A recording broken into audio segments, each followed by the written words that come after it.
In trying to save her. Here is their story.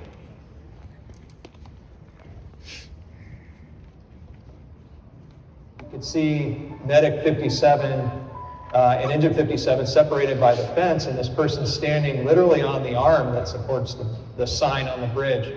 And she's right there. And we looked down, and right there was the female. She was holding on to the support structure for the freeway signage that's attached to the overpass. So I just tried to make contact with her and make some sort of rapport with her. They had a really hard job.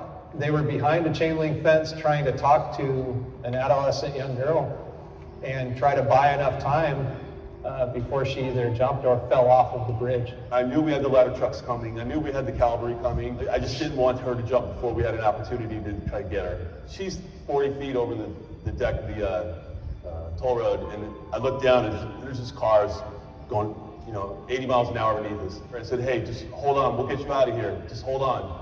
And all she would reply to me was, I'm going to jump, I'm going to kill myself. I'm going to jump, I'm going to kill myself. I can't speak highly enough for those two. They had a very difficult job. It was very stressful, and they did an outstanding job trying to buy the time for the truck to get in position.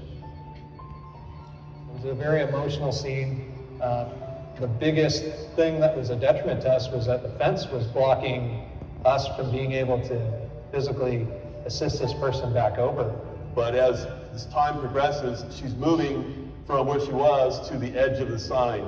Realizing there was really nothing we could do from that sign, we redeployed truck 22 and truck 9 down to the 73 freeway in the hope that we could raise the aerial ladders to try and get this person off the sign.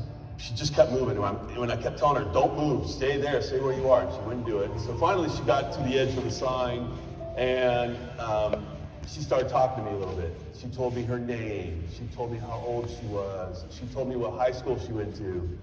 And, I'm doing my best to convince her that, life is worth living. Don't kill yourself. It's not worth it. You have your whole life ahead of you. You're a beautiful young girl. You have a wonderful life if you choose it. And she would respond in bits and pieces, but mainly it was, I'm going to jump, I'm going to kill myself. So I knew that she was serious. Truck 22 at that point was still hundreds of yards away, along with truck 9 working their way up. But with every second that passed, this person was slipping further and further away and in imminent peril of falling. As she got to the edge of the sign, she then went to a grappling hold where she grabbed the bottom structure, wrapped her arms around it, and wrapped her legs around it. So now she's looking straight up at me, and her back is towards the pavement. When truck 22 set their air brakes, the crew just immediately went into action. The firefighters started donning their safety equipment, getting prepared to climb the ladder. Captain O'Hare was monitoring the entire situation, specifically the location of the patient and how close she was to literally slipping off of the sign. At that time, we noticed the victim was hanging upside down from the signpost, and we knew that time was of the essence.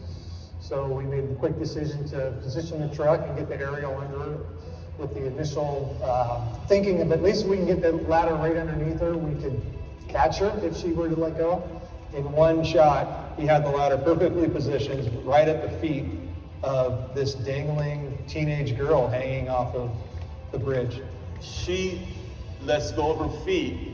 Now she's in a pure hanging position. Her legs slipped off the sign. She was hanging by just her fingertips. And all I can see are the tops of her knuckles and her two legs swinging in the air beneath her. And at that point, everybody on the bridge was yelling, hurry up, hurry up, hurry up. And at that same time, Captain Tim O'Hare made the decision to quickly just run up the ladder. I remember seeing his helmet flying off the back of his head. He was moving so quickly. And right as the tip of the ladder gets beneath her, she lets go. Her upper body hits the last couple rungs of the ladder. Captain Tim O'Hare reaches out, sprawls out, and gets her with one arm, kind of pins her temporarily. And at that point, she starts fighting him off of her. Followed by the truck 22 firefighters, Basenko and Bart, who then ran up the aerial to assist him. They held her in place on the aerial in a safe position, and then Engineer Sellers lowered them to the ground, where they were able to be met by our paramedics and take her to the hospital.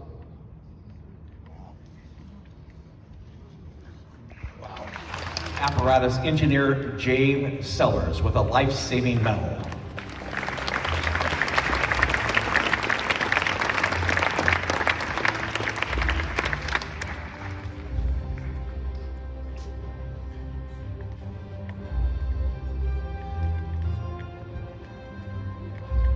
We also would like to present a unit citation for Truck 22, Captain O'Hare, Engineer Sellers, and firefighters Bart and Basenko.